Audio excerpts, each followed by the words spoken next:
کبھی سوچا ہے کہ انگریزی زبان میں کچھ حروف ایسے کیوں ہوتے ہیں جو لکھے تو جاتے ہیں پر بولے نہیں جاتے؟ یہ ایک ایسی پہیلی ہے جس سے ہم سب کا کبھی نہ کبھی پالا پڑا ہے۔ تو چلیں آج اسی راز سے پردہ اٹھاتے ہیں۔ سوال بہت سیدھا سا ہے، آخر انگریزی میں ان خاموش حروف کا کام کیا ہے؟ یہ صرف ان لوگوں کے لیے مسئلہ نہیں جو یہ زبان سیکھ رہے ہیں، بلکہ خود انگریزی بولنے والوں کے لیے بھی یہ ایک دلچسپ گتھی ہے۔ اچھا، مثال کے طور پر اس لفظ کو دیکھیں، نائٹ۔ یہاں کے بھی خاموش ہے اور جی ایچ بھی، لیکن لکھتے وقت یہ دونوں ضروری ہیں۔ یا پھر یہ ایک بہت ہی عام لفظ، رائٹ، اس میں ڈبلو کی کوئی آواز ہی نہیں ہے۔ اور لفظ آنیسٹ میں ایچ بھی بالکل خاموش ہے۔ تو سوال یہ ہے کہ آخر ان کا مقصد کیا ہے؟ کیا یہ صرف سپیلنگ کو مشکل بنانے کے لیے ہے؟ تو آگے بڑھنے سے پہلے ایک بات واضح کر لیتے ہیں کہ یہ خاموش حروف یا سائلنٹ لیٹرز ہیں کیا؟ بہت آسان الفاظ میں یہ وہ حروف ہیں جو لفظ میں لکھے تو جاتے ہیں لیکن بولتے وقت ان کی آواز نہیں ہوتی۔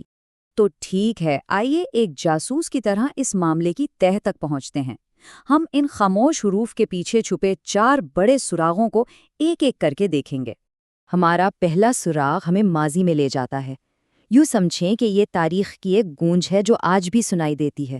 وقت کے ساتھ بولنے کا انداز تو بدل گیا، لیکن لکھنے کا طریقہ یعنی ہجے وہی رہ گئے۔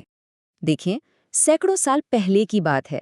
اس وقت نائٹ جیسے الفاظ بالکل ویسے ہی بولے جاتے تھے جیسے لکھے جاتے تھے، مطلب کے کی بھی آواز تھی اور جی ایچ کی بھی۔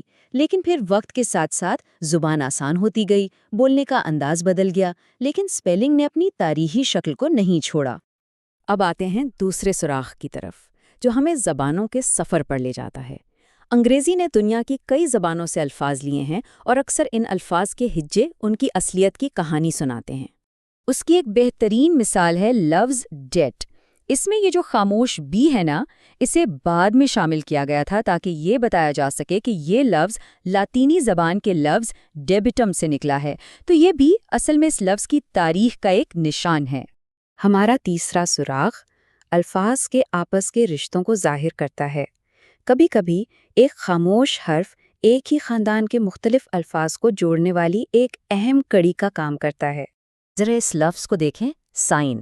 یہاں جی کی آواز بالکل نہیں ہے، یہ پوری طرح خاموش ہے۔ لیکن مزے کی بات دیکھیں، جیسے ہی ہم اسی خاندان کا ایک اور لفظ سگنل بولتے ہیں تو وہ خاموش جی ایک دم سے بولنے لگتا ہے نا دلچسپ؟ تو یہ خاموش حرف اصل میں ایک اشارہ ہے جو ہمیں بتاتا ہے کہ سائن اور سگنل آپس میں جڑے ہوئے ہیں، ایک ہی فیملی کا حصہ ہیں۔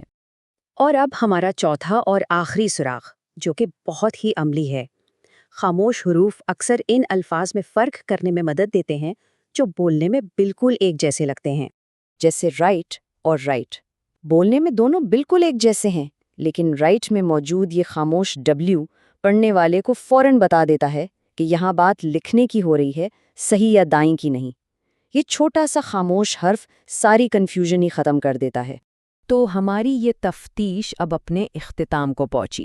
اب وقت ہے فیصلے کا۔ آخر ان تمام وجوہات کے بعد ہم ان خاموش حروف کو اپنی زبان میں رکھتے ہی کیوں ہیں؟